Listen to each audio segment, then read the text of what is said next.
ሰላም ሰላም፣ እንዴት ናችሁ? ውድ የፄ ኪችን ቤተሰቦች እንዴት ናቸው? ዛሬ የምንሰራው ዶናት ነው።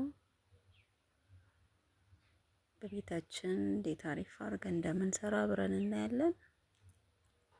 በቅድሚያ እዚህ ጋር እንትን የቀረጽኩት መስሎኝ አልቀረጽኩትም። በወተት ስኳር፣ ጨው፣ እርሾና አንድ እንቁላል እናደርጋለን።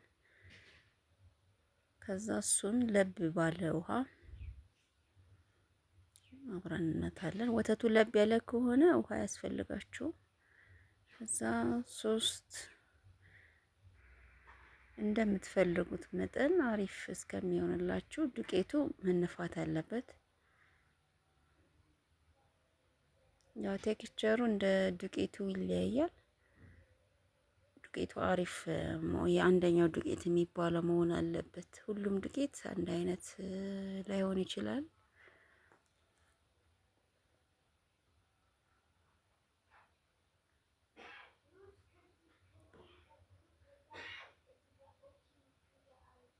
ከዛ በደንብ ማሸት አለብን።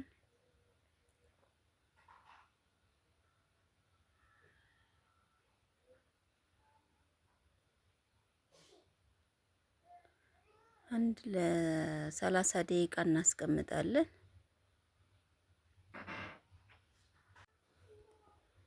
ከዛ ቅርጽ ማውጫ ከሌላችሁ በክብ ኩባያ አድርጋችሁ ከዛ በሃይላንድ ክዳን የመሃሏን ቅርጽ ማውጣት ይቻላል። ከዛ ከጋለ በኋላ ትንሹ ዘይቱ ዘለል ማለት አለበት በደንብ እንዲበስል። በጣም ሳይግል ነው መግባት ያለበት። ቶሎ ቡኒ እንዳይሆኑባችሁ ሳይግል ዘይቱ መካከለኛ ሲሆን ማስገባት፣ አለበዛ ቶሎ ቡኒ ሆኖ ውስጡ አይበስልም።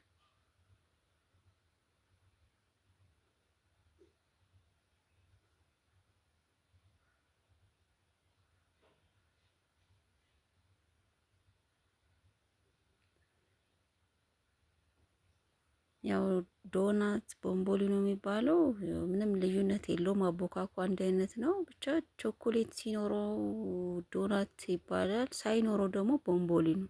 ምንም ልዩነት የለውም።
አሁን አሪፍ ሆኖ አልቋል። እንደዚሁም ቢበላ አሪፍ ነው፣ ይጣፍጣል። ግን በተለይ ቤት ልጆች ካላችሁ ወይም በቃ ቾኮሌት የምትወዱ ከሆነ እንደዚህ አድርጋችሁ በሾርት ላይ ያለ ቾኮሌት አሰራር በሾርት ለቅቄ ያለ በሾርት ላይ ማየት ትችላላችሁ። ከዛ እንደዚህ እየነከርን